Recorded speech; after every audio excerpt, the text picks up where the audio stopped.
Thank you very much.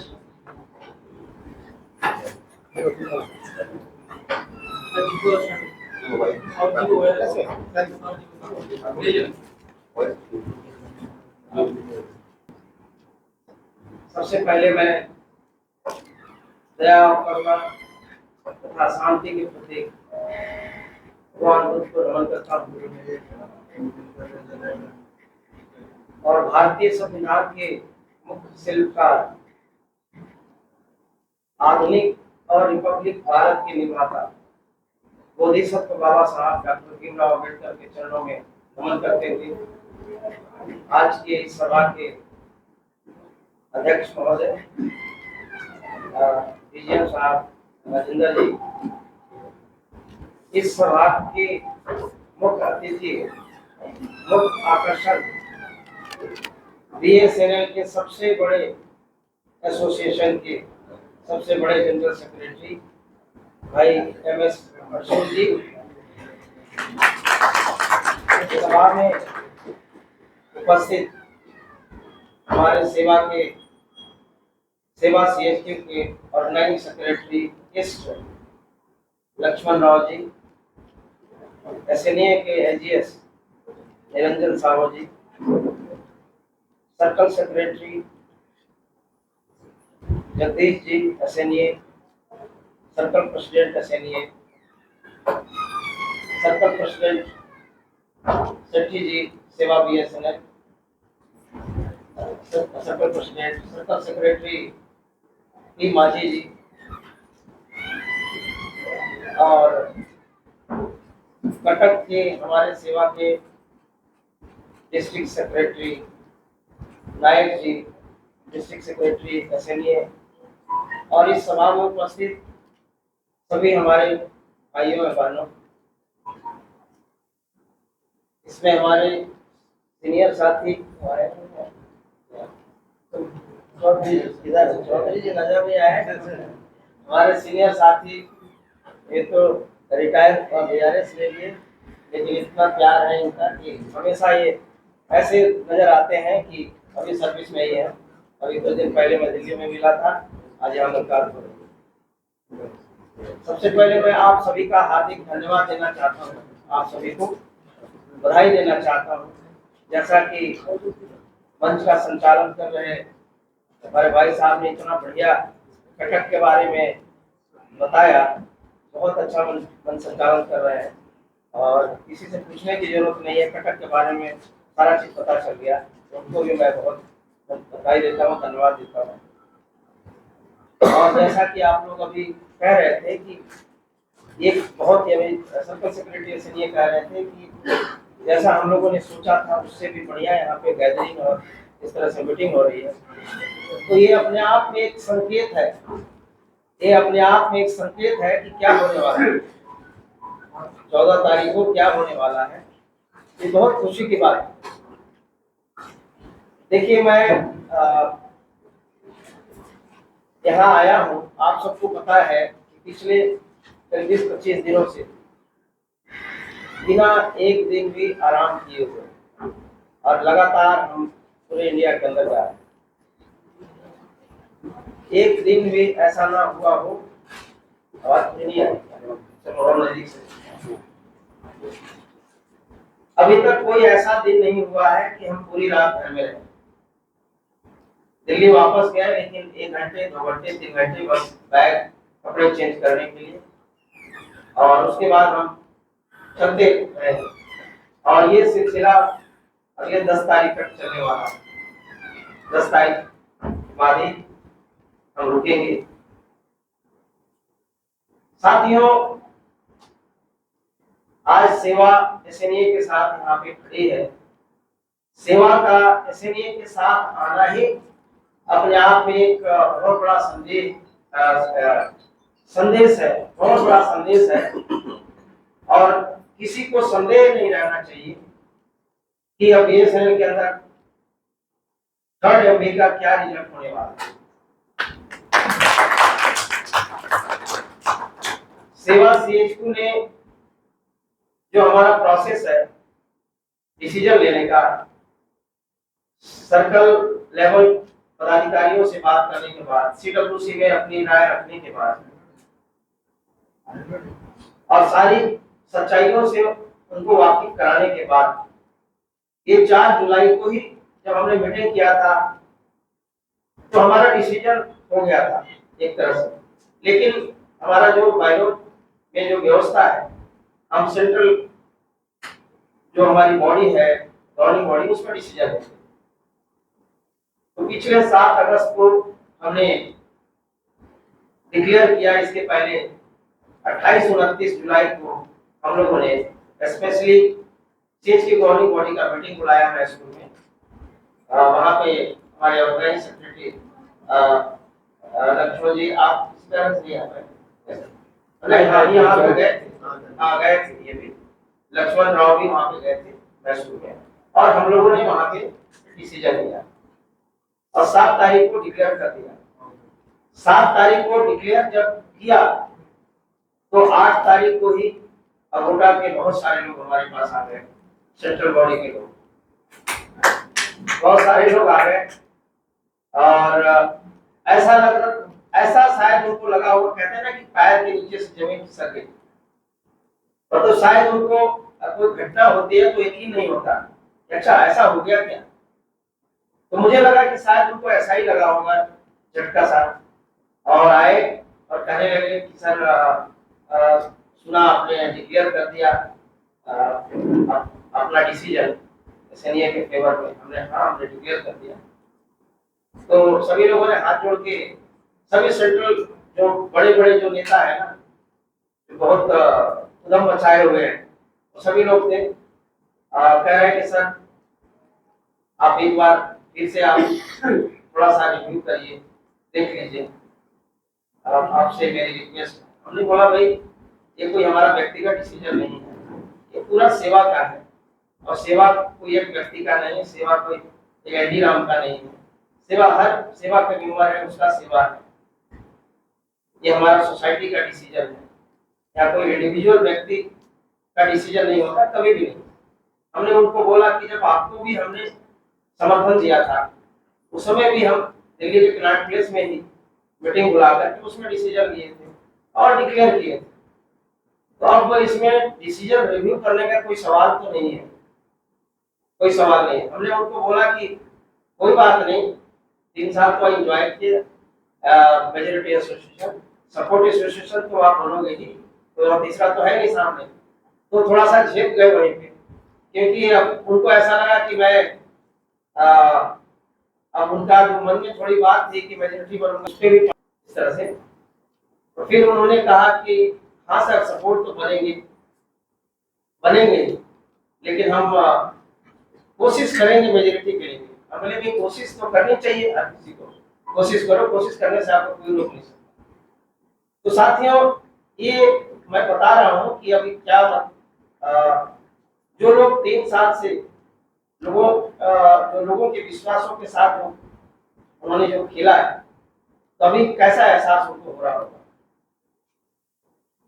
साथियों, इसमें कोई शक नहीं कि सेवा जब डिक्लेयर किया कि सेवा का जो सपोर्ट है एसएनए हो जाएगा, तो उसी दिन ही ये तो डिक्लेयर हो गया कि मेजॉरिटी कौन होने वाला है। देखो सिंपल सा मैथमेटिक्स है, ये सिंपल सा मैथमेटिक्स है ना, कोई इसमें बड़ा चीज नहीं है। तो सिंपल सा मैथमेटिक्स के मुताबिक एसएनए को मेजॉरिटी एसोसिएशन बनने से तो कोई रोक नहीं सकता, चाहे कहते हैं कि पूरब से पश्चिमी अगर उठने लगे तभी नहीं हो सकता, ठीक है। तो ये चीज हो गया। कुछ दिन के बाद उनमें से कुछ लीडर और हमारे पास है, और उन लोगों ने बात किया, एक्चुअली आए नहीं, वो रास्ते में मुलाकात हो गई थी, दोनों बार रास्ते में मुलाकात हुई।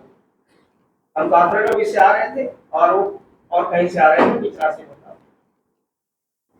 तो उन्होंने कहा कि सर आपने डिक्लेयर तो कर दिया एसएनए के सपोर्ट के लिए, तो सर एसएनए तो मेजॉरिटी बनी रही है, लेकिन सर आप थोड़ा शांत रहो, आप शांत रहो, है ना। और आपके लोग बहुत एक्टिव हो गए, आपके लोग बहुत एक्टिव हो गए।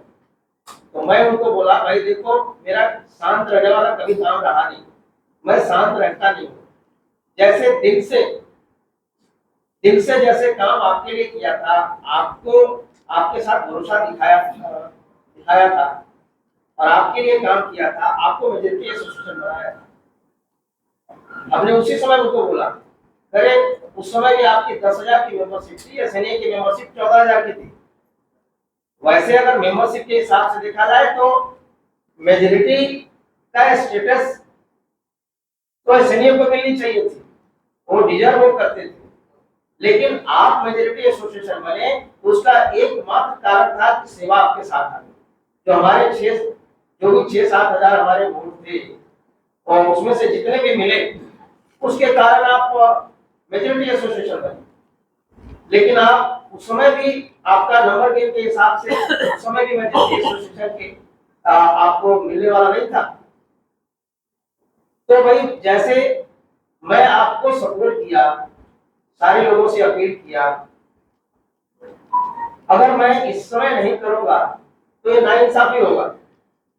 तो जो कहते हैं किसी का नेचर, मेरा ये नेचर है, हमारा जो नेचर है कि अगर हम किसी को सपोर्ट करते हैं तो पूरे दिल से, अगर विरोध करते हैं तो भी दिल से विरोध करते हैं। और जैसा भी हमारा अभी लक्ष्मण राव, हमारा तो वैसे योद्धा है ही, बहुत ही क्रांतिकारी, बिल्कुल सही बात है इसने बोला कि हम सेवा में सब जगह कहते हैं कि हमारे जो मेंबर्स हैं, जनरल सेक्रेटरी मैं नहीं, जनरल सेक्रेटरी वो है, हमारे मेंबर्स ही जनरल सेक्रेटरी है, सब अपने आप को जनरल सेक्रेटरी मानते हैं। ये फीलिंग हम लोगों के बीच में डाला है। तो हमारे लोग, सारे लोग तो उसी ढंग से काम करेंगे। आपको लग रहा है कि हमारे लोग एक्टिव हो गए, हमारे लोग एक्टिव शुरू से हैं, तो उस एक्टिवनेस के साथ ही काम करेंगे।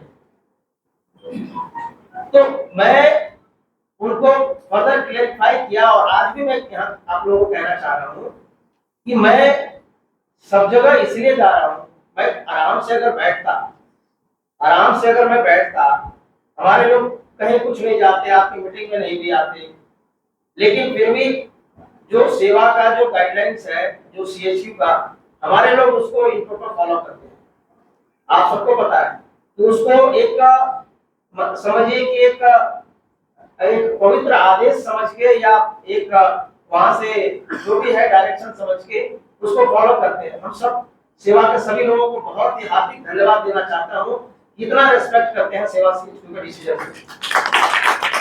तो अगर हम बैठते, शांति से बैठते, या मैं बैठता या हमारे लोग बैठते, तो एसएनए का जो वोट है सेवा का वोट है, सेवा का वोट, तो उससे ही एसएनए मेजॉरिटी बनती, उससे भी एसएनए मेजॉरिटी, उसको कोई नहीं रोकने वाला था। लेकिन मैं इसलिए घूम रहा हूँ सब जगह बिना रेस्ट लिए हुए। अर्जुन जी के साथ कोई भी ऐसी एक मीटिंग नहीं हो जो मैं वहां पे नहीं हूँ, सब जगह मैं जा रहा हूँ। मैं इसलिए जा रहा हूँ कि अभी जो अब्दुल बख्ता जो कह रहे थे कि हमने अभी 3 साल के पीरियड को देखा, 3 साल के पीरियड को देखा, और 3 साल के पीरियड में जो मेजॉरिटी एसोसिएशन थी उसने क्या काम किया। तो मैं इसलिए घूम रहा हूं कि जो मेजॉरिटी एसोसिएशन का स्टेटस रहने के बावजूद भी जो 2020 में जो समस्याएं थी सामने, उनके सामने जो समस्याएं थी, उन समस्याओं में से एक भी समस्या का हल नहीं मिला। पहले तो बात हम उस समय जो गए थे 2020 में, उस समय भी तो वर्तमान में समस्याएं होंगी, तो उस समय की जो समस्याएं थी, जो हमारे इश्यूज थे, वो एक भी रिजॉल्व नहीं हुए। और 3 साल के अंदर उन्होंने इतने इश्यूज क्रिएट कर दिए, या मैनेजमेंट से मिलकर के, या अपनी जो उनकी नेगेटिव थॉट है उनके कारण इतने सारा समस्याओं का अंबार लगा दिया। तो मैं ये चाहता हूं कि हमें मेजॉरिटी एसोसिएशन चाहिए, लेकिन वैसी मेजॉरिटी एसोसिएशन नहीं चाहिए जिसकी मैनेजमेंट के सामने कोई अहमियत ही ना हो। हम चाहते हैं कि ऐसी मेजॉरिटी एसोसिएशन हो जिस मेजॉरिटी एसोसिएशन के लीडर को, जनरल सेक्रेटरी को देखते ही अगर यहाँ जनरल सेक्रेटरी खड़ा हो तो सामने हमारा जो सीएमडी साहब है, इतने स्ट्रॉन्ग जितने सीएमडी है, उनको समझ में वहीं से आना चाहिए कि ये मेजोरिटी एसोसिएशन का जीएस नहीं है जो 2020 से 2023 तक रहा, ये 2023 का जनरल सेक्रेटरी है। तो मैं इसलिए घूम रहा हूं, देखिए सेवा की मेंबरशिप का अभी आप लोगों ने क्लासिफिकेशन किया है, 3 तरह के मेंबर हैं यहाँ पे, मेनली आप लोगों ने क्लासिफिकेशन किया। देखो जो एसएनए और सेवा के मेंबर हैं, तो कोई डाउट नहीं, वो तो एसएनए को ही वोट डालने वाले हैं, ठीक है। और जो सेवा के बोनाफाइड मेंबर है, वो हमारे एक पक्के सिपाही हैं, तो वो आपको पक्का वोट डालने वाले हैं। अब बात रह जाती है सेवा और अबूटा का। तो मैं इसलिए घूम रहा हूं कि मेरे घूमने से, मेरे जाने से, आपके प्रयास करने से, आपके सिंसियर एफर्ट करने से जितना ज्यादा हो सके उनको समझा के, बुझा करके, डरा के नहीं, ये नहीं डरा करके। देखो अब एनडी राम सेवा हमारे साथ आ गई है तो हम इसलिए हमको मेजोरिटी बनने वाले, तुम्हारी इच्छा नहीं, ऐसा बात नहीं करना है। उनको ये कहना है कि देखो 2020 में जो समस्याएं थी वो समस्याएं हल हुई क्या? नहीं हुआ। और 2020 के बाद 23 तक आप उनको सारा बताओ, अभी मैं बताऊंगा कि ये समस्याएं क्रिएट हुई, इसको कौन सोल्व करेगा। तो अभी 2023 में 14 तारीख को जो रिजल्ट डिक्लेयर होगा, रिजल्ट तो वैसे सेवा के आने से पहले से डिक्लेयर है, उनको 14 तारीख को ज्यादा मतलब उनको भी टेंशन नहीं है, हम अपन को भी टेंशन नहीं है। लेकिन 14 तारीख का जब ऑफिशियल रिजल्ट डिक्लेयर होगा तो उनको ये कहना है कि जो 2020 में जो तुम्हारे जो सपने थे, तुम्हारे जो काम थे, जो एजेंडे थे, हल नहीं हुआ, और 3 साल के अंदर जो जो और समस्याएं खड़ी हो गई, उसका हल तो मेजोरिटी एसोसिएशन ही निकालेगी। तो मेजोरिटी एसोसिएशन निकालेगी, ये अर्सुल जी निकालेंगे, एसएनए निकालेगी। इसलिए अपने दिल का कम सुनो, दिमाग का ज्यादा सुनो, क्योंकि दिल से अगर चलोगे तो नुकसान में रहोगे। दिमाग का जो बात है वो लगा करके सोचो, दिमाग से सोचो, क्योंकि आगे समस्याओं का हल तो करना है। तो अगर आप वाइजली अगर इसको यूज करोगे तो आपको करना उसमें यही है कि आप वहां ऑफिस बेरर बने रहो, आप वहां मेंबर बने रहो, मुझे कोई फर्क नहीं पड़ता उसमें, क्योंकि यहाँ पे कोई ऐसा नहीं है कि हम बॉर्डर पे हैं, है ना, कोई मतलब थ्रेट है। आप वहां बने रहो, आप अच्छे रिलेशन बनाए रखो, किसी अगोटा के लीडर से बगावत मत करो। मैं ये सब बात इसलिए कर रहा हूँ कि अगोटा वो लोग भी हमारे छोटे भाई हैं, वो लीडर भी हमारे छोटे भाई हैं, मेंबर भी हमारे छोटे भाई हैं। मेंबर तो बहुत ही इनोसेंट है बेचारे, बहुत इनोसेंट है, बहुत अच्छे लोग हैं। तो आपको उनको इस तरह से समझाना है कि आप अपना रिलेशन को खराब मत करना, आप उसी तरह से बने रहो, मेंबर बने रहो, ऑफिस बेरर बने रहो। आपको सिर्फ इतने करना है कि बाबा साहब डॉक्टर बी.आर. अम्बेडकर ने जो सेक्रेट बैलेट का राइट तुम्हें जो एसोसिएशन को दिलवाया है, आप उसको वाइजली इस्तेमाल करो और आने वाले 12 तारीख को आप जाके सीरियल नंबर 8 पे एसएनए के फेवर में वोट। इसमें ना तो आपका कोई बॉस वहां पे आ रहा है पकड़ने, हाथ पकड़ने, तुम मत लगाओ, और ना तो कोई तुम्हारा लीडर आ रहा है हाथ पकड़ने, तो तुम ये क्या कर रहे हो, वोट कहाँ लगा रहे हो, वहां कोई नहीं आ रहा है। तो इस तरह से आप उनको समझाइए। और देखिए बाबा साहब ने कितना बढ़िया व्यवस्था किया, ये सीक्रेट बैलेट ये ओपन भी हो सकता था, खड़ा होकर के हाथ उठाने के लिए भी काम हो सकता था, लेकिन वो सब चीजें नहीं है यहाँ। अगर शायद वैसा होता तो मुश्किल बहुत सारे लोगों को हो सकता था। तो सीक्रेट बैलेट है, उनको यही कहना है कि आप इस तरह से काम करो, इस तरह से काम अगर करोगे तो उसमें कहते हैं कि सांप भी मर जाएगा, लाठी भी नहीं टूटेगी, काम भी हो जाएगा, और आपको कोई नुकसान भी नहीं होने वाला, आपको फायदा ही होने वाला है। तो आपको इस तरह से काम करना है। तो मैं इसलिए सब जगह घूम रहा हूँ कि वोटों का डिफरेंस इतना ज्यादा हो, मेजोरिटी तो है ही, लेकिन मैं ये चाहता हूं कि इतना ज्यादा डिफरेंस हो, जैसे किसी ने कहा 70-75%, जो भी हो, हमारा प्रयास ये है कि जैसे बैट्समैन होता है जहां पे चौका छक्का लगाना वहां पे लगा ही रहे आप लोग, लेकिन अगर वो नहीं है तो अगर एक एक रन भी अगर ले रहे हो आप, एक एक रन भी ले रहे हो, तो उससे भी एक अच्छा स्कोर का मार्जिन हो सकता है। तो मैं इस सोच के साथ पूरे ऑल इंडिया के अंदर जा रहा हूं कि जो नंबर है ना, दोनों में इतना डिफरेंस ज्यादा हो कि एडमिनिस्ट्रेशन को समझने में कुछ देर नहीं लगनी चाहिए कि अर्जुन जी जब एजेंडे को लेकर जाए तो उसमें कोई किंतु और परंतु का कोई स्टॉप रह जाए। हम इस सोच के साथ चल रहे हैं, हम इस सोच के साथ चल रहे हैं। अभी हमारे लिए हमसे माजी जी से बात हुआ था, शुरू जब बात हुआ तो माजी जी भी थोड़ा सा बिल्कुल अनकंफर्टेबल जैसा हो गए, और माजी जी नहीं, हमारे सारे लीडर, क्योंकि देखिए 3 साल से जो रिश्ता होता है किसी के साथ एक बना हुआ है, तो दिक्कत तो होता है।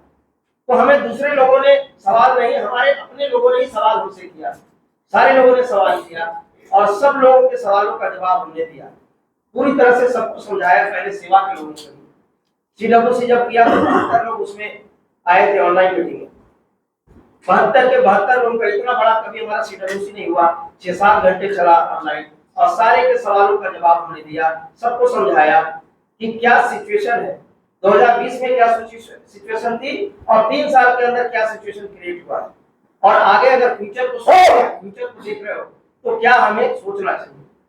तो हमने सबको ये समझाया। उसके बाद हमारे इतने सब समझदार लोग हैं, इतने अच्छे हैं और इतने विश्वासी लोग हैं कि सब लोगों ने उस चीज को समझा। सच्चाई, क्योंकि सच्चाई होती है, हमारे लोगों को ही सच्चाई का पता नहीं था, लेकिन जब हमने बताया, एक्सप्लेन किया तो सब बिल्कुल क्लियर हो गया, और उसी दिन 4 तारीख को ही ये सब क्लियर हो गया क्या डिसीजन होने वाला। अब साथियों, सवाल क्या था मैं ये बताना चाहता हूँ, मैं इसलिए कह रहा हूँ कि ये बात रिकॉर्ड होगी, तो रिकॉर्ड ये कम से कम ये पूरे उड़ीसा में, वैसे तो पूरे इंडिया में जाएगा, लेकिन उड़ीसा में कम से कम ये तो आप घुमाओगे सारे, एक एक लोगों के पास जानी चाहिए बात कि 2000, अब लोग पूछ रहे हैं कि आप SNA का विरोध किए थे 2020 में, उस समय अगोटा के साथ गए थे, अभी आप क्यों चले गए, अभी आप SNA के साथ क्यों चले गए। तो साथियों, उस समय एकमात्र कारण था, सेवा और SNA का संबंध पहले भी अच्छा था, इसमें कोई शक नहीं है, लेकिन एकमात्र कारण जो रिजर्वेशन के खिलाफ एक व्यक्ति ने वोट केस किया, वो ही कारण एक रहा जिसके कारण से रिश्तों में कड़वाहट आई और हम SNA से अलग गए, और हमारी मजबूरी हो गई कि हम अगोटा को मुझे साथ देना पड़ा, क्योंकि और कोई ऑप्शन नहीं था हमारे पास, या तो इधर या तो उधर, और कोई दूसरा ऑप्शन नहीं था। देखो BSNL के अंदर करीब 50 यूनियन एसोसिएशन काम करती है, 28 यूनियंस है और 22 करीब 22 से जो एक्चुअली एसोसिएशन रजिस्टर्ड है। मेंबर कितने हैं उनको छोड़ दो, कौन एक्टिव है कौन इनएक्टिव है उसको छोड़ दो, लेकिन इतने ऑन रिकॉर्ड है। उस बीच में एक सेवा काम करती है, SC/ST वेलफेयर सेवा, शॉर्ट में बोलते हैं। ये कॉन्स्टिट्यूशनल बॉडी है, कॉन्स्टिट्यूशनल प्रोविजन के मुताबिक बना हुआ है, कॉन्स्टिट्यूशनल प्रोविजन के मुताबिक बना है। Honourable parliamentary committee on the welfare of SC/ST, honourable national commission of scheduled caste and honourable national commission of scheduled tribe, इन तीनों के डायरेक्शन से ये बनी हुई है और ये कॉन्स्टिट्यूशनल प्रोविजन के मुताबिक है। तो ये 3 कॉन्स्टिट्यूशनल अथॉरिटी जो है, कॉन्स्टिट्यूशनल बॉडी जो है, हमारा अम्ब्रेला है, अम्ब्रेला का काम करते हैं। ऐसा नहीं कि हमारा कहते हैं कि हमारे ऊपर ये एक मतलब एक छतरी है, अगर यहाँ कोई अगर नहीं सुनता है, कोई भी सीनियर अधिकारी अगर नहीं सुनता है, यहाँ तक कि GM और ये सब की तो कोई बात ही नहीं है, अगर कोई CGM और CMD भी नहीं सुनता है तो हम इन कॉन्स्टिट्यूशनल अथॉरिटी का दरवाजा खटखटाते हैं, और वहां से अगर कोई GM ने कोई गलती किया तो GM को नहीं बुलाते, वो सीधा CMD को बुलाते हैं, आप सबको पता है। तो ये कॉन्स्टिट्यूशनल बॉडी है। तो हमारा ये कहने का मतलब कि इतने यूनियन एसोसिएशन के बीच में एक सेवा काम कर रही है, इसलिए कॉन्स्टिट्यूशनल राइट से उसके सेफगार्ड के कॉन्स्टिट्यूशनल राइट्स के सेफगार्ड के लिए, उसको प्रोटेक्ट करने के लिए, उसका इम्प्लीमेंटेशन सही ढंग से हो रहा है या नहीं हो, इसके लिए है। वरना क्या जरूरत है, इतने यूनियन एसोसिएशन तो है ही। देखिए सभी यूनियन एसोसिएशन बहुत अच्छे काम करते हैं, हम उनको अप्रिशिएट करते हैं, लेकिन जनरल इशूज जो है उस पर उनका ध्यान ज्यादा होता है, 99% फोकस वहां होता है, लेकिन कहीं ना कहीं एससी एसटी की प्रायोरिटी नहीं होती। और ये मैं इसलिए नहीं कर रहा मैं अपनी तरफ से, आप सोचो कि गवर्नमेंट की क्या सोच है, जब 50 यूनियन एसोसिएशन है उसके बावजूद भी और ऐसा नहीं है बीएसएनएल में, सारे गवर्नमेंट डिपार्टमेंट में, सारे पीएसओ में, सब जगह है। तो साथियों जो जानते होंगे वो जानते होंगे, जो नहीं जानते होंगे वो जान लीजिए, ये इसका बुनियाद बाबा साहब डॉक्टर अम्बेडकर ने 1951 में ही रखा है। बाबा साहब डॉक्टर अम्बेडकर जब 1951 में लॉ मिनिस्टर थे, उस समय उन्होंने एक सर्कुलर निकाला था। अब वो सर्कुलर आज अवेलेबल है या नहीं उसके पीछे में जाना नहीं है, लेकिन जो बाबा साहब के साथ रहे हैं लोग, उन लोग कहते हैं, अभी भी कुछ लोग हैं जो अभी बहुत सारे उम्र में 85 से 90 की उम्र के लोग हैं जो उस समय यंग थे, आज हैं, वो बताते हैं उस समय बाबा साहब डॉक्टर अम्बेडकर ने सर्कुलर निकाला था कि समाज के अंदर जो ताना बाना है, समाज का जो यहाँ पे स्ट्रक्चर है, उसके मुताबिक हमारे एससी एसटी लोगों के जो पहचान अलग है, तो उनकी समस्याएं अलग होती है, समस्याएं अलग होती है तो समस्या के समाधान के लिए प्लेटफॉर्म चाहिए। इस सोच के तहत ये प्लेटफॉर्म दिया गया है, ये काम कर रहा है। इस प्लेटफॉर्म को सेवा को कोई हमने नहीं बनाया, हमारा कोई सीएमडी ने भी नहीं बनाया, कोई मिनिस्टर प्राइम मिनिस्टर से भी नहीं बनाया, ये हमारा कॉन्स्टिट्यूशनली प्रोविजन के आधार पे बना हुआ है। तो ये चीज सबको क्लियर होना चाहिए। साथियों 2020 में जैसा मैं बता रहा था, सिर्फ एक कारण रहा रिजर्वेशन के खिलाफ वोट केस, और कुछ कारण नहीं था। हो सकता है वो आदमी के दिमाग में कुछ आया होगा, उसने ऐसा काम कर दिया, लेकिन मुझे तो लगता है कि एक व्यक्ति का वो काम नहीं था, किसी ने इंस्टिगेट किया होगा, किसी ने उकसाया होगा, या हमारे रिश्तों में दरार डालने के लिए कुछ भी किया होगा और इस तरह से हुआ। तो आप बताओ कि जब एक सेवा एससी एसटी के कॉन्स्टिट्यूशनल राइट्स के सेफगार्ड के लिए यहाँ है, और हमारा कॉन्स्टिट्यूशनल राइट्स जो है उसके खिलाफ कोई जा रहा है, कोई संगठन उसमें जा रहा है, तो हम कैसे जा सकते हैं? हम उस समय भी हम अलग नहीं होना चाहते, हम वहां गए, उस समय के लीडर जो मिस्टर खान थे, पता चला कल आए थे, वो भटक रहे थे। आप लोग को बोलना चाहिए कि खान जी अपने भटक रहे हो, पूरी जिंदगी एंजॉय किए ऐसे नहीं है, अब यहाँ भटक रहे बुढ़ापे में, जैसे लोग हरिद्वार की तरफ जाते हैं तो उनके पास गए, सेबेस्टियन जी थे जनरल सेक्रेटरी, वो भी थे, और उनके सामने मैं ऐसे हाथ जोड़कर कहा कि देखो ऐसा आपसे हमारा कोई डिफरेंसेस नहीं है, सिर्फ यही है आप केस को कोर्ट केस विड्रॉ करा। वो कह रहे हैं कि नहीं कोर्ट पे विड्रॉ वो नहीं करेगा। मैं बोला तो उसको सस्पेंड करो, वो आपका एक डिस्ट्रिक्ट लेवल का पदाधिकारी है, आप उसको सस्पेंड करो। मैं बहुत अंदर गुस्सा था, लेकिन उन लोगों ने बोला कि हम ये काम नहीं कर सकते, तो गुस्सा मेरा और बढ़ गया। मैं बोला कि अगर तुम ये भी नहीं काम कर सकते हो, अरे कोई भी, चाहे मैं हूं, हमारा ये किसी लेवल के पदाधिकारी है, एक गाइडलाइन से तो बंधे हुए हैं, एक कोई डिसिप्लिनरी एक प्रोसीजर भी तो होता है, सब संगठन में होता है। मैं बोला कि आप उसके तहत आप उसको अगर कहोगे तो वो चीज कर सकता है, विड्रॉ कर सकता है, या आप कार्रवाई कर सकते हो। तो ना तो उन्होंने ही खुद बोला, दोनों जनरल सेक्रेटरी ने, कि ना तो विड्रॉ करेगा, ना तो हम कोई एक्शन कर सकते। मैं बोला कि ठीक है फिर। तो मैं बोला उनको, मैं ये कहकर वापस आया कि आपको जो करना है करो और मुझे जो करना होगा, और इस तरह से साथियों हमने डिसीजन लिया।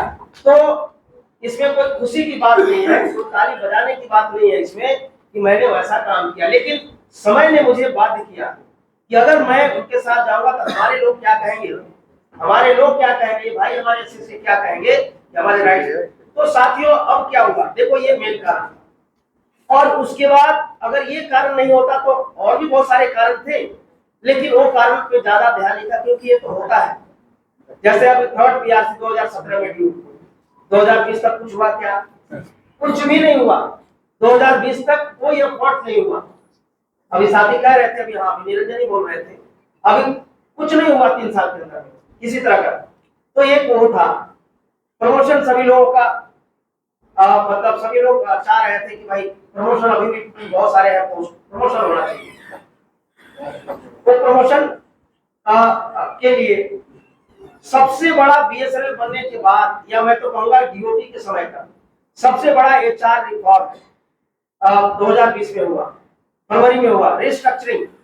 जब वीआरएस आया 80,000 लोग घर चले गए खुशी खुशी, उसके बाद रिस्ट्रक्चरिंग हुआ। आप देखो कि रिस्ट्रक्चरिंग कैसे हुआ। रिस्ट्रक्चरिंग मतलब कहिए कि हमारे लिए जानी दुश्मन का काम किया, जानी दुश्मन का काम किया। आप देखिए रिस्ट्रक्चरिंग में जो सैंक्शन स्ट्रेंग है उसको कैसे कट कर दिया गया। आप अगर जो हमारा हिरार्की है उसका पिरामिड को देखो तो बिल्कुल रिवर्स लगता है। सबसे ज्यादा काम करने वाला, सबसे ज्यादा जिसके पास रिस्पांसिबिलिटी है और सबसे कम पैसा लेने वाला, जिसको सबसे कम तनख्वाह मिलती है, जेपीओ साथी हैं, जीओ है, उनको आप देखो उनके सैंक्शन स्ट्रेंथ को इतना कम कर दिया गया। सैंक्शन स्ट्रेंथ एसडी के सैंक्शन एसडी के कम कर दिया गया है। आप डी का भी कम कर दिया है, डीजीएम का कम कर। आप ऊपर जाओ तो जीएम लेवल तक अगर जाते हैं आप ऊपर देखो तो मजे से बैठे हुए जीएम साहब, मजे से बैठे हुए। बिल्कुल ये पिरामिड रिवर्स है। आप बहुत सारे आप लोग भी देखो, मैं तो देखा हूं। मैं बेसिकली आपके पड़ोस का ही झारखंड का रहने वाला हूँ, वहां का रहने वाला हूँ। मैं वहां देखा कि ऊपर बैठे हुए वहां पे नीचे कोई आदमी नहीं, कोई डीजीएम नहीं था, कोई एक डी भी नहीं था रेगुलर, एक एसडी लुक आफ्टर है, वो जीएम का सीधा कम्युनिकेशन होता है। साथियों ये क्या है, बीएसएनएल कॉर्पोरेट ऑफिस में 50-50 जीएम बैठे हुए हैं। क्या उनकी जरूरत है 50 जीएम की? वहां क्या कर रहे हैं, उनकी क्या आउटपुट है वहां? तो साथियों ये बिल्कुल रिवर्स हो गया है। तो एक हमारा ये था कि भाई ये रिस्ट्रक्चरिंग जो हुआ है, आपका एमबी सेकेंड एमबी तो अगस्त में हुआ था, फरवरी में रिस्ट्रक्चरिंग हो गया। तो ये दिमाग में था कि ये रिस्ट्रक्चरिंग रिव्यू होनी चाहिए, रिस्ट्रक्चरिंग रिव्यू होनी चाहिए और सैंक्शन स्ट्रेंथ जो जस्टिफाइड होना चाहिए। आप डीओटी के टाइम में होता था कि लैंड एक्ट क्राइटेरिया होता था, उसके मुताबिक इतने लैंड एक्ट पे कितने हमें आरएम चाहिए, उसके ऊपर कितने टीएम चाहिए, उसके ऊपर कितने जेई चाहिए, कितने जेई पे कितने जेटीयू चाहिए, कितने जेई पे एक एसडी चाहिए, कितने एसडी पे एक डी चाहिए। एक फार्मूला होता था, एक रेशियो होता था। लेकिन आप देखो कोई रेशियो है कहीं से भी नहीं है। आप ऊपर जाइए तो इतने लोग बैठे हुए और नीचे हो, खत्म। तो साथियों ये भी एक दिमाग में बात थी, ये चीज होनी चाहिए। तो ये सब सोचने के बाद हमने वहां जाने का फैसला किया और हमने ये सोच के हमने ये भी सोचा कि एआईजेटीयू के लोग भी हमारे भाई हैं, वो क्वालिफाइड हैं, वो सिंसियर हैं, वो स्मार्ट लोग हैं, एक काम करेंगे। अगर कुछ गलतियां बड़े भाई लोगों ने इन लोगों ने किया है उसको ठीक करेंगे। लेकिन साथियों हुआ क्या, आप देखो अगोटा बनने का जो बनाए होंगे, मेरे सबसे उनके सामने सबसे बड़ा इशू क्या है? अगोटा का सबसे बड़ा ड्रीम कहिए, प्रोजेक्ट का लो या ड्रीम एजेंडा का लो, क्या है? स्टैंडर्ड पे स्केल अभी जो निरंजन प्रधान कर रहे थे वही है ना। कोई भी ऐसा डिपार्टमेंट नहीं है, कोई भी ऐसा पीएसयू नहीं है कि एक कैडर में 3-3 स्केल के लोग काम कर रहे हैं। ये शर्म की बात है सबके लिए, ये मैनेजमेंट के लिए भी शर्म की बात है और यूनियन एसोसिएशन के लिए भी शर्म की बात है, सबके लिए, कि ऐसे ऐसे मतलब एक कैडर में 3-3 स्केल के लोग काम कर रहे हैं। तो साथियों सबसे बड़ा उनका जो एक एजेंडा था कि स्टैंडर्ड पे रिजॉल्व होना चाहिए। क्या अभी वो रिजॉल्व हुआ? क्या रिजॉल्व हुआ? क्या रिजॉल्व तो नहीं हुआ। ऐसे भी जो 25% पहले से हुआ है उनमें उनका 1% कंट्रीब्यूशन हुआ क्या 3 साल के अंदर में? 25 से 30 की उन्होंने किया क्या? प्रमोशन जो है, प्रमोशन सबको लॉलीपॉप दे रहे थे, सबको मैसेज करवा रहे थे, 4,500 एजेंट का प्रमोशन होने वाला। अरे भाई 4,500 एजेंट का प्रमोशन कैसे होगा? मैनेजमेंट सीधी कह रही है कि मेरे पास सिर्फ 2100 है एजेंट का पोस्ट, हम सिर्फ 2100 का प्रमोशन कर सकते हैं। सीएमडी बार बार कह रहे थे कि मेरे पास सिर्फ क्लियर कट 2100 पोस्ट है, हम इतना का प्रमोशन करें। उसके बावजूद भी ये कहे जा रहे थे, मैसेज फ्लॉट हो रहा था, सब जगह जाता था मैसेज 4500 का ऑर्डर आ रहा है, 4500 का आएगा, नहीं आएगा तो हमने नहीं देंगे। तो साथियों कहां से आएगा? पोस्ट बढ़ने का, एजीएम का पोस्ट प्रमोशन ज्यादा आने का सिर्फ 2 ही सोर्स हो सकता था। पहला सोर्स हो सकता था कि डीजीएम का प्रमोशन हो। जब डीजीएम का प्रमोशन होता तो इधर कम से कम 1,500 तक लोग डीजीएम में चले जाते तो क्लियर कट आता। और रिस्ट्रक्चरिंग जब रिव्यू होता तो वहां से भी इतने पोस्ट का वहां से भी क्रिएशन हो जाता। जब क्रिएशन इतना हो जाता तो 4500 क्या हो सकता, 5500 भी चला जाता, 6000 भी चला जाता। जैसे 2018 में जो प्रमोशन का एक मतलब year of promotion celebration year कहिए कि 2018 में हुआ। सेवा ने अपने राइट्स के लिए डटा। मैं रात में धरने पे बैठा अपने राइट्स के लिए कि मेरा राइट्स मुझे नहीं मिल रहा था, और उसका कारण ये रहा कि उसी के आधार पे इतने लोगों का प्रमोशन हुआ, उतना कभी एक्सपेक्ट लोगों ने किया नहीं होगा इतने लोगों का प्रमोशन हुआ। तो साथियों अब देखिए ये चीजें यहाँ पे उन लोगों ने जोड़ दिया। जो एडहॉक पहला ad hoc DGM to regular DGM का प्रमोशन, वहां पे उन्होंने क्या किया, वहां पे 136-37 जो एडहॉक है उसमें से करीब 116-17 लोग एससी एसटी के लोग हैं, और बाकी हमारे ओसी के भाई हैं। वहां अगोटा ने कोई इंटरेस्ट नहीं लिया, कोई इंटरेस्ट नहीं लिया। आप बताइए एडहॉक टू रेगुलर डीजीएम बेचारे एडहॉक पड़े हुए हैं। जो 2018 वाले जो है रेगुलर एजीएम है उनका रेगुलर डीजीएम प्रमोशन कैसे हो जाएगा, जब ऊपर में भाई लोग रेगुलर के लिए वेट कर रहे हैं तो पहले उनको तो क्लियर करना होगा। लेकिन उसमें कोई इंटरेस्ट नहीं लिया। क्यों इंटरेस्ट नहीं लिया? नंबर 1, पहला मेजॉरिटी एससी एसटी के लोग हैं, मेजॉरिटी एससी एसटी के लोग हैं। और दूसरा इसलिए कि जो उसमें डीजीएम बनेंगे उनके कुछ चहेते लोग नहीं बनेंगे, या वो लोग जिनका जो ज्यादा एम्बिशियस है वो लोग नहीं बनेंगे। तो उन्होंने क्या काम किया, अब देखो डीजीएम का जैसे पोस्ट का क्रिएशन नहीं किया एजीएम का, डीजीएम का प्रमोशन में कोई इंटरेस्ट नहीं लिया। अगर वो हो जाता तो इधर से 1500 का प्रमोशन हो जाता। इधर रिस्ट्रक्चरिंग रिव्यू कराने के लिए कोई एफर्ट नहीं किया, अगर उधर होता तो उधर पोस्ट बढ़ जाता। प्रमोशन तो दिया नहीं। मैं कहता था कई बार, मैं पहले पूछा कि भाई अगर सीएमडी साहब को पता है इतने मजबूत है, वो जो कह देते हैं एक बार जो कह दिया वो कह दिया, फिर कोई आ जाए तो सुनते नहीं है, केवल डायरेक्टर को भी नहीं सुनते। तो अगर उसी पे अड़े रहे तो क्या होगा, नहीं सर हम तो होने नहीं देंगे, हम बोले कि भाई तुम लोग तो आ ही रहे हो, कुछ लोग तो क्या होगा, तो नहीं हम एक्सेप्ट नहीं करेंगे। और आज क्या हुआ, वो लोग लेकर के खुश हो गए, और जिन लोगों को सब जवाब दिखाया था इतने लोगों को, उनको छला गया, उनके भरोसे के साथ खेला गया। तो ये काम हुआ। और आप दूसरी तरफ आप देखो क्या हुआ, एक तरफ तो प्रमोशन दिलाया नहीं, और दूसरी तरफ नया एमएसआरआर आ गया। नया एमएसआरआर 2023 कब एमएसआरआर आया?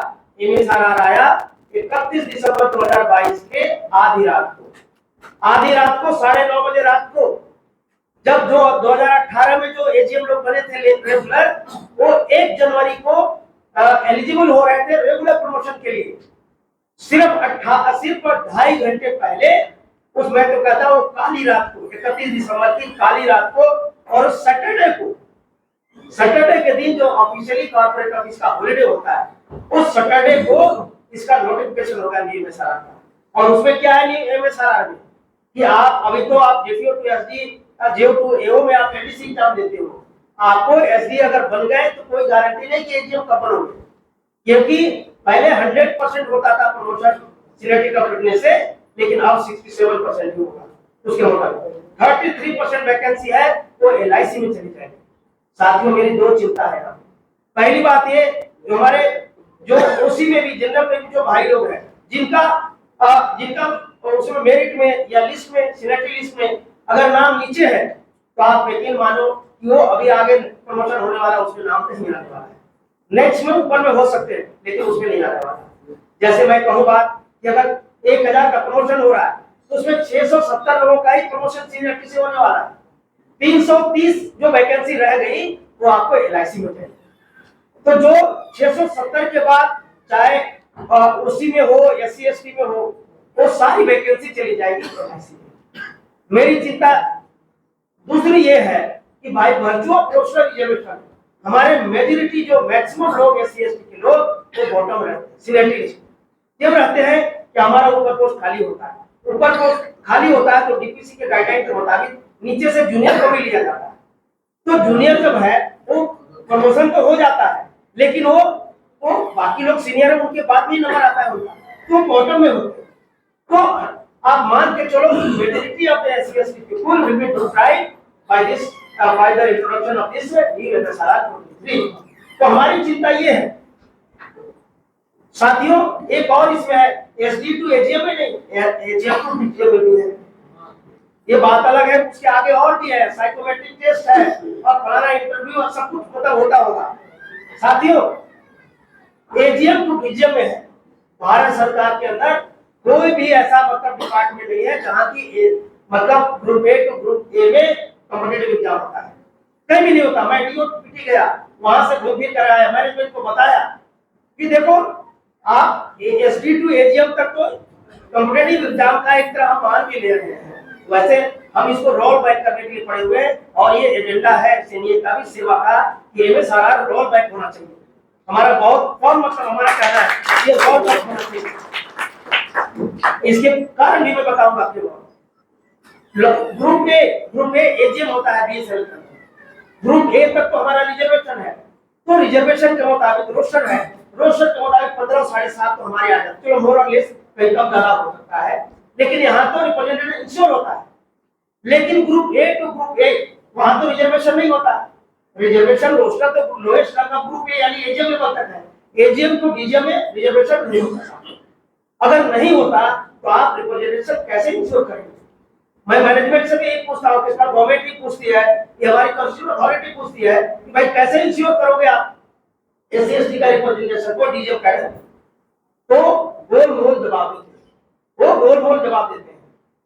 साथियों ये मतलब ये है आप कहते हैं उपलब्धि है अगोटा मेजॉरिटी एसोसिएशन, जो सिर्फ 700 मात्र वोट से मेजॉरिटी बनी थी, 700 मात्र वोट से एसएनएस से 700 वोट ज्यादा था और उससे वो मेजॉरिटी बनी थी। उनका ये काम है 3 साल के अंदर सबसे बड़ा काम ये कि एक तरफ लोगों को प्रमोशन का भरोसा देते थे और दूसरी तरफ प्रमोशन रोकने के लिए, रुकवाने के लिए ये सारा रहा है।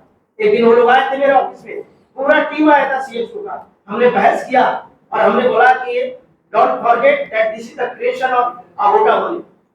जो एलआईसी है, एलआईसी क्या है? वो कहते हैं फास्ट ट्रैक प्रमोशन, इससे जल्दी लोगों पर प्रमोशन होगा। भाई फास्ट ट्रैक प्रमोशन क्या? फास्ट ट्रैक प्रमोशन को एक व्यक्ति को दिमाग में रखते हुए कि अभी जो 2022 के नवंबर में जो एजीएम बन गए वो जल्दी से एजीएम बन जाए, इसके लिए आप काम कर रहे हो, इसके लिए काम कर रहे हो। अरे फास्ट ट्रैक प्रमोशन है, आप देखो यहाँ पे एलआईसी के लिए वो कहते हैं ये फास्ट ट्रैक प्रमोशन है। दूसरी तरफ एमटी फास्ट ट्रैक प्रमोशन नहीं है, एमटी के खिलाफ जो है कि 27 कोर्ट केस किया और करवाया कि एमटी नहीं होना चाहिए। आज करीब 150 लोग, 140-45 लोग, हम आप में से ही भाई लोग बने हुए एमटी, हमारे भाई बने हुए, आप बने हो, आपको बहुत बहुत धन्यवाद। आप ये हमारे बीच के ही तो है, हमारे बीच के ही तो भाई है, कल हमारे सीनियर भी हो सकते हैं। अरे सीनियर तो बहुत सारे लोग, अब आप उम्र का देखो, वैसे देखो, बहुत सारे सब आके हमारे ऊपर आते हैं, जब उनको हम सह लेते हैं, इनको नहीं सहेंगे, हमारे बीच क्या है।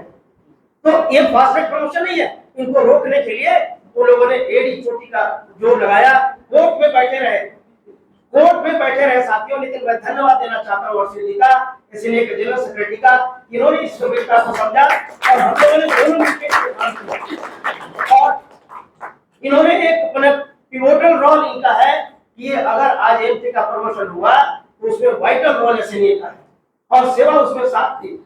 मेरे पास हुआ है कर, उन्होंने कहा कि सर आप तो एमटी का विरोध करते थे।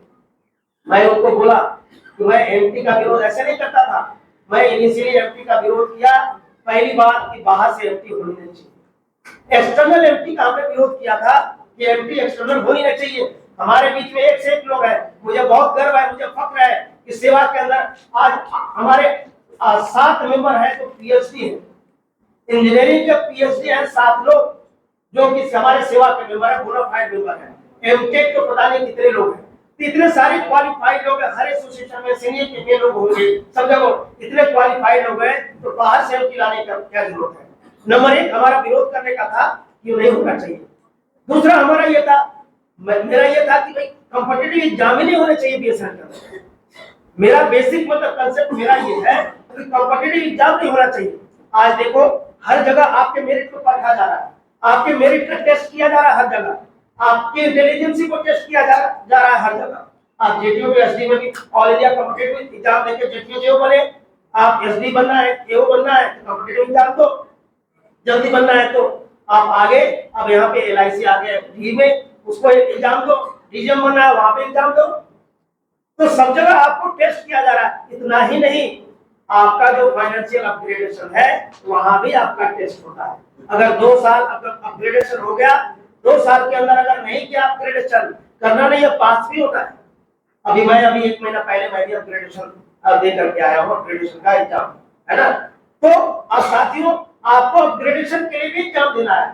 आप ऊपर लेवल पर देखो, हम अगोटा से बहुत उम्मीद करते थे और मैं इस सोच के तहत मैं विरोध करता था एक्सटर्नल एंट्री का भी और एलडीसी का भी विरोध। मैं प्रिंसिपली मैं एलडीसी का विरोध करता हूँ प्रिंसिपली कि एग्जाम होने नहीं चाहिए। एक आईटीएस ऑफिसर डिपार्टमेंट के अंदर आता है, कोई एग्जाम देता है क्या?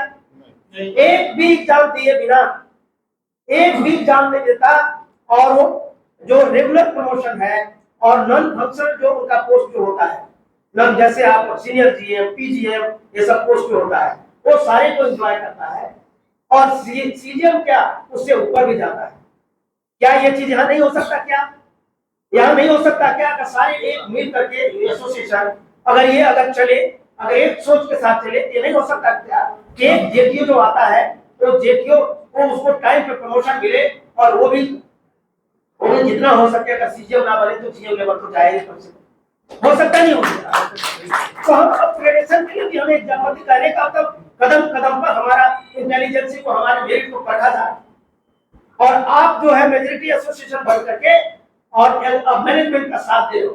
क्या एसोसिएशन यूनियन का ही काम होना चाहिए? क्या एसोसिएशन यूनियन का काम ये होना चाहिए कि अगर मैनेजमेंट या गवर्नमेंट अगर सही काम कर रही हो आप उसको अप्रिशिएट करो, उसको आप अप्रिशिएट करो। और अगर वो गलत कर रही है तो उसका विरोध करो, उसको स्ट्रांगली विरोध करो। और सिर्फ विरोध के लिए विरोध नहीं करना है, वो जो गलती कर रहा है मैनेजमेंट कर रही है उसको करेक्ट करने की कोशिश करो। ये एफर्ट होना चाहिए। लेकिन क्या कर रहे हैं? जो मैनेजमेंट मतलब करना चाह रही है वो चीजें हो रहा है। तो आप कर क्या रहे हो भाई? मेजॉरिटी एसोसिएशन बन के कर क्या रहे हो? ये तो कुछ किए नहीं। लिस्ट 12 का हमारे आप देखो वो रिवाइज कर दिया 2-3 बार। पहले जो सीनियरिटी बनी हुई थी बाय वर्चू जो बैकलॉग वैकेंसी थी उसके आधार पर हमारे लोग उसमें सीनियरिटी में ऊपर थे।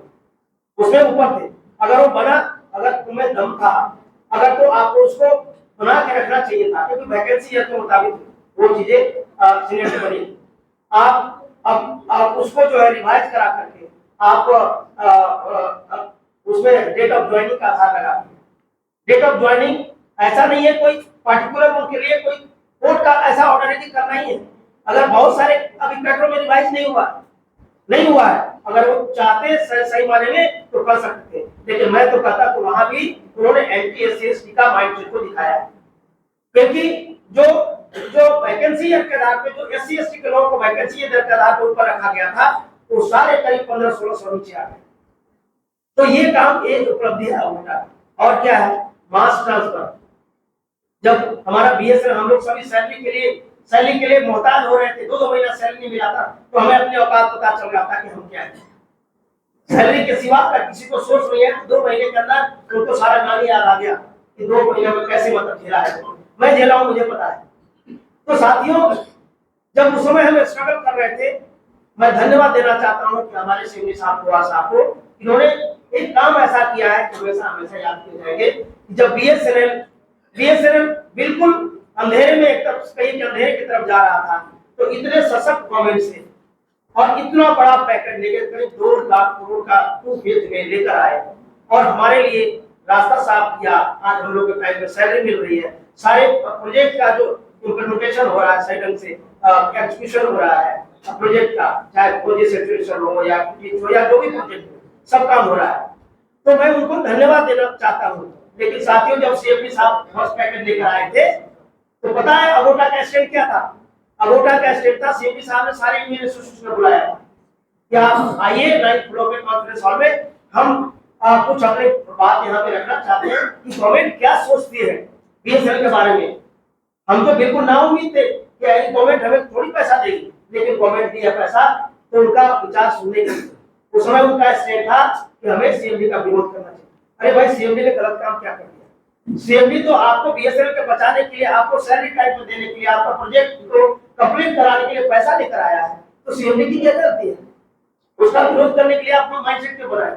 साथियों, जब हम लोगों ने हमसे भी संपर्क किया कि सर हमें नहीं जाना चाहिए, हमने क्यों नहीं जाना चाहिए? नहीं, हमें जाना चाहिए। अरे सीएमडी साहब तो ये काम किया है हमारे लिए, हमारे बीवी बच्चे के लिए, परिवार के लिए काम किया कि बीएसएनएल अच्छा चले, तो हमें तो उनको धन्यवाद देना चाहिए। तो क्यों नहीं जाना चाहिए? मैं जाऊंगा। जब मुझे लगता है कि 1 बाय सबसे लोगों ने पता कर लिया, सब पता कर लिया कि सभी लोग जा रहे हैं। एक बीएसएनएल यू है जो मैं कहता हूँ सबसे अगर यूनियन बीएसएनएल को अगर बर्बाद करने में कोई है, एक बीएसएनएल यू है यूनियन। मैं बिल्कुल क्लियर बोलता हूँ, हमारा उससे कन्फ्रंटेशन होता है। उसने विरोध किया नहीं, उसने बीएसएनएल नहीं गया था, लेकिन लास्ट में एआई गिर के उन्होंने सोचा कि मैं अब विलेज बन जाऊंगा, नहीं जाऊंगा, फिर उसमें वहां गए। तो साथियों, सही कि आप जब मेजोरिटी कोई भी यूनियन एसोसिएशन है, आप सही काम का सपोर्ट करो, एप्रिशिएट करो और गलत काम का विरोध करो।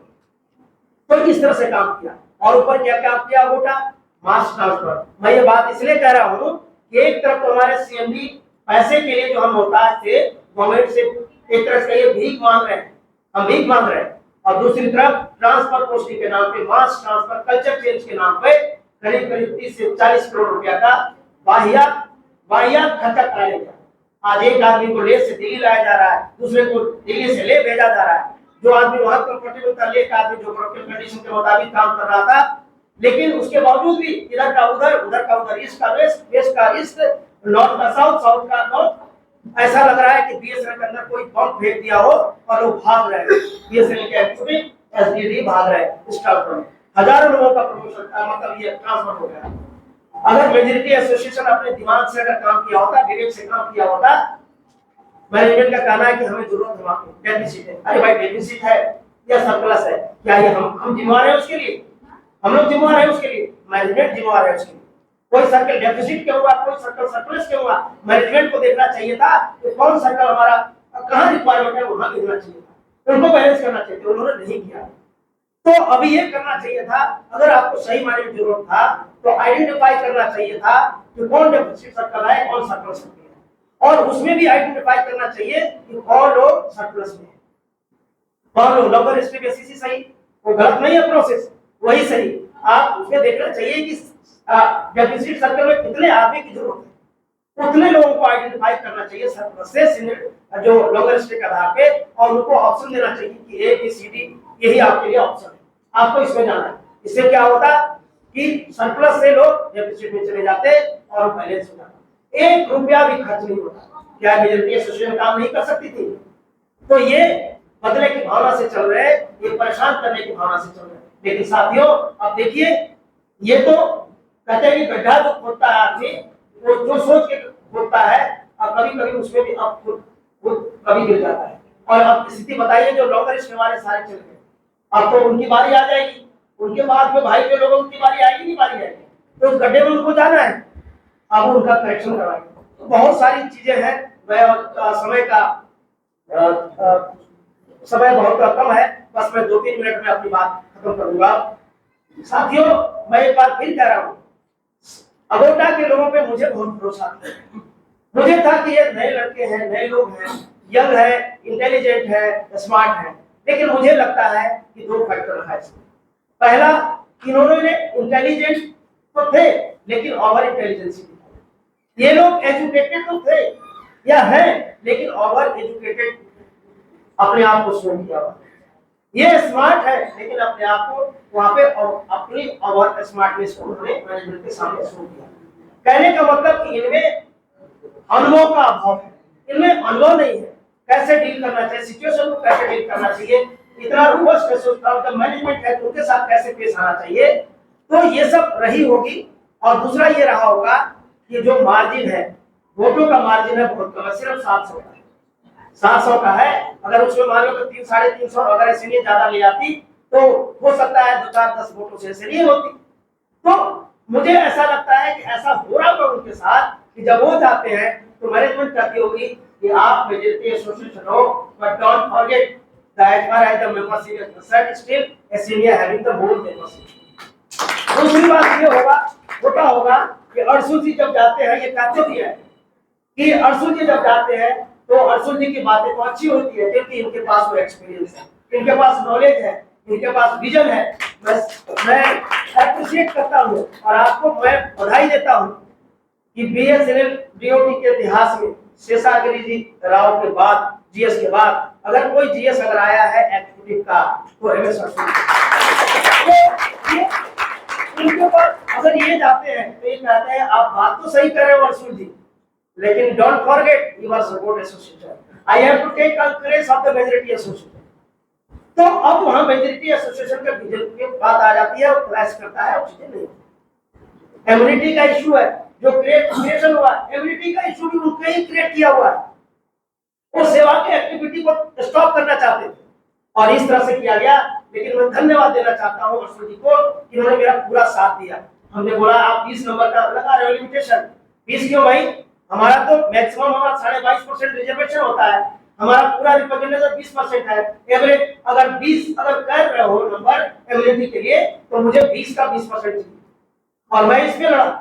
और धन्यवाद देना चाहता हूं कि हम लोगों ने ज्वाइंटली इसको लिख दिया, बल्कि इन्होंने रिप्रेजेंटेशन तैयार किया और उनसे मैं बात किया कि देखो आप ये हमारे खिलाफ साजिश है, आपको इसमें साथ देना होगा। पहले तो नहीं आ रहे थे लेकिन लास्ट में वो देखे कि मैं तो इनको जो जाऊंगा फिर वो रेडी हो गए। फिर उनमें भी उनको धन्यवाद देना चाहता हूँ कि लास्ट में उन्होंने भी साइन किया। तो 20 का 20% यानी 4 होना चाहिए, लेकिन साथियों मैनेजमेंट 5 में मान लिया और 5 आदमी भी है एसएससी। तो ये चीजें हुआ। तो साथियों मैं बस यही कहना चाहता हूँ कि देखो अब बातें कहने के लिए बहुत सारी चीजें हैं। अभी डीजीएम के पोस्ट बाहर से जो डीओटी से जो लोग हैं हमारे साथ के जेपी लोग हमारे साथ, हमारे चाचा हमारे साथी है, वो डायरेक्ट आईटीएस बन के आए। आईटीएस मतलब उन्होंने डीओटी ऑप्ट किया ऑप्शन के समय, एब्जॉर्प्शन के समय। मैंने उनका मेरिट ये रह गया तो मेरे से 2 लोगों का कम नंबर भी है और कुछ का ज्यादा भी है, तो उनकी मेरिट ये रहा तो उन्होंने डीओटी ऑप्ट कर लिया। हमारी गलती रही कि हमने बीएसएनएल ऑप्ट किया। पूरे बीएसएनएल की विषम परिस्थितियों में, धूप में, छाव में, बाढ़ में, तूफान में, सारे मतलब हर परिस्थितियों में बीएसएनएल में हम लोग, कोरोना में हम लोग जूझे, हम लोग डटे, हम लोग मरे और हम लोगों ने सारा योगदान दिया और बैठे बैठे डीओटी के लोग को आके डीजीएम डायरेक्ट बना दिया गया हमारे ऊपर। आप बताओ, आप डीओटी में आप उनको मेंबर सर्विस बना देते, हमें कोई चिंता नहीं था, लेकिन यहाँ पे क्यों ना, यहाँ पे आकर के हमारे पोस्टों को ऑक्युपाई करने के लिए, हमारा जो स्कोप था उसको कम करने के लिए वहाँ क्या विरोध नहीं करना चाहिए था या एजीएम को कि यहाँ पे लोग हैं, हमारे लोग जो एजीएम है वो प्रमोशन उनके जगह को क्यों आप भर रहे हो, विरोध करना चाहिए नहीं विरोध करना चाहिए, लेकिन नहीं। तो साथियों बहुत सारी बात है, बाकी अर्जुन जी बताएंगे। मैं बस इतना ही कहना चाहता हूँ कि देखिए वो हमारे दुश्मन नहीं, हमारे वो भाई हैं, हमारे छोटे भाई। अभी मैं कह रहा हूँ हमारे छोटे भाई हैं और जो मेंबर है वो तो बहुत ही है, वो हमारे बहुत प्रिय भाई हैं, ठीक है। साथियों लीडर में से कुछ लोग हैं वो गड़बड़ करते, कुछ लीडर गड़बड़ करके सारा एग्जीक्यूटिव फ्रेटर्निटी को मतलब स्टेज से मत लगा दिया है, सारे लोगों को खतरे में डाल दिया।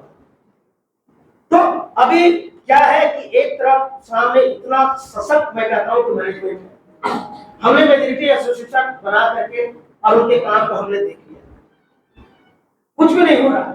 हम ये चाहते हैं और हम इसीलिए पूरा बिना रेस्ट लिए पूरा इंडिया में हो रहा है कि इस बार ऐसी मेजॉरिटी एसोसिएशन बने, ऐसी मेजॉरिटी एसोसिएशन बने, हम्पिंग मेजॉरिटी से एसोसिएशन बने ताकि मैनेजमेंट जैसे स्ट्रॉन्ग मैनेजमेंट सामने खड़ी है, एक रोबस्ट एसोसिएशन, मैं रोबस्ट कर रहा हूं, एक रोबस्ट एसोसिएशन मैनेजमेंट सीएमडी साहब के सामने खड़े हो ताकि इनके खड़े होने से ही उनको समझ में आ जाए ये एसोसिएशन का ये है एक्चुअली।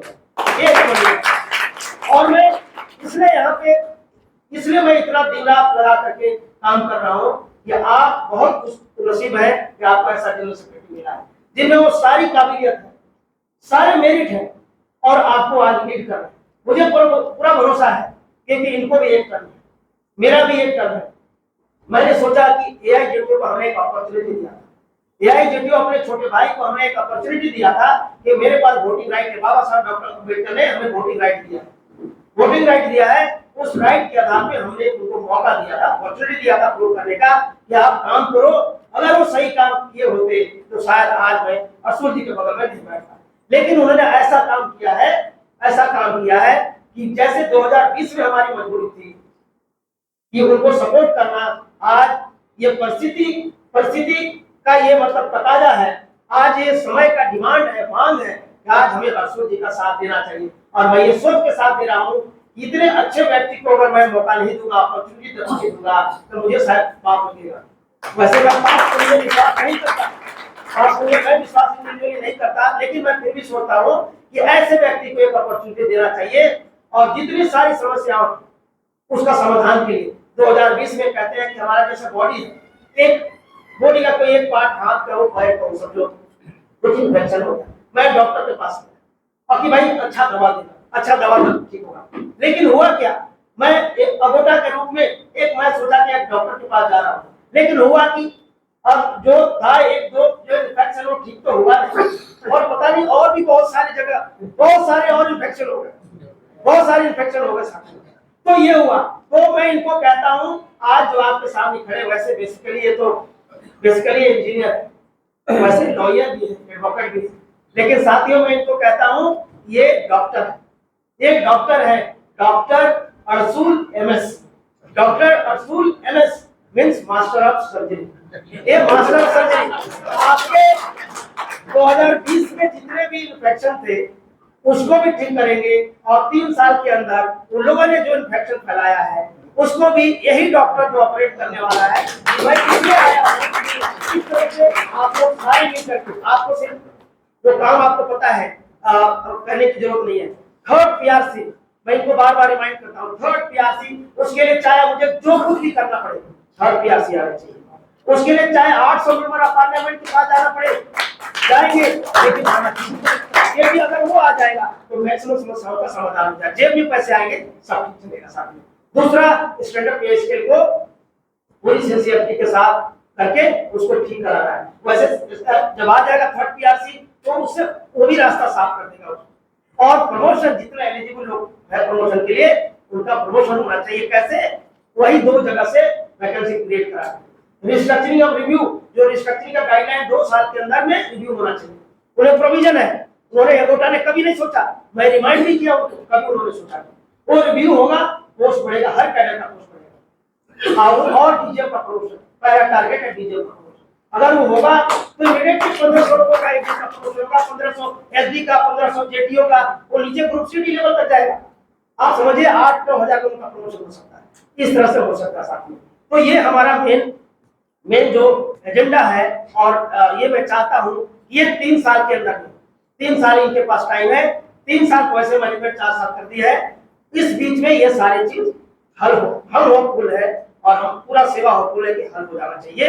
और हल होगा जब सिंसियरिटी के साथ, कोई ऑनेस्टी के साथ, अगर कोई लगता है व्यक्ति, तो कहते हैं कि कोई किसी से मिलने का अगर कहता है कि कोशिश करता है, तो उसको कायनात में मिलने के लिए पूरा कोशिश करने लगता है। तो इस तरह से ये चीजें होगा साथियों। आपको बस इतना ही करना है जो मैं पहले जिसकी बोला था कि एसएनए के लोग तो एसएनए को वोट डालेंगे, और वो हमारे सेवा के बोनाफाइड मेंबर डालेंगे। आपको एफर्ट वहां करना है, each one teach one, each one educate one, each one convince one, डराना धमकाना नहीं।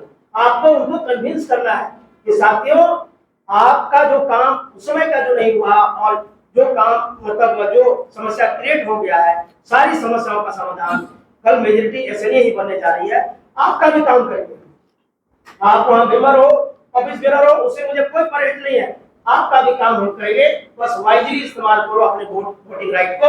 आने वाले 12 तारीख को, 12 सितंबर को 8 नंबर में मुहर लगा के एसएनए को एक रोबस्ट एसोसिएशन के रूप में उभारो, ताकि सबके प्रदेश का रखा जाए। और एक चीज कहूंगा अरसुल जी के लिए और पूरे एसएनए के लिए, ये देखो ये भरोसे की बात होती है। उस समय हमारा भरोसा टूटा था और किसी ने भरोसा दिया था, तब उस समय हमने डिसीजन लिया था। हम उस समय भी डिसीजन लिए थे, तो मेरा डिसीजन सही था, गलत नहीं था। और आज भी हमने डिसीजन लिया, आज भी डिसीजन हमारा सही है कि एसएनए का साथ देना चाहिए और गोटा के साथ नहीं जाना चाहिए। ये भरोसे का चीज है। भरोसा बहुत नाजुक होता है। भरोसा एक शब्द ही है अपने आप में, जैसे हमारा फैमिली में रिलेशन होता है, उसी तरह एक भरोसे का चीज बहुत नाजुक होता है, बहुत सेंसिटिव होता है। मैं अर्जुन जी को सिर्फ यही कहना चाहता हूँ, पूरे सीनियर को, इस भरोसे को 3 साल तक बनाए रखो। इस भरोसे को सिर्फ और सिर्फ मात्र 3 साल तक बनाए रखो। सेवा एसएनए का रिलेशनशिप, सेवा एसएनए का भाईचारा, इनका प्यार ऑटो पायलट मोड पे आ जाएगा।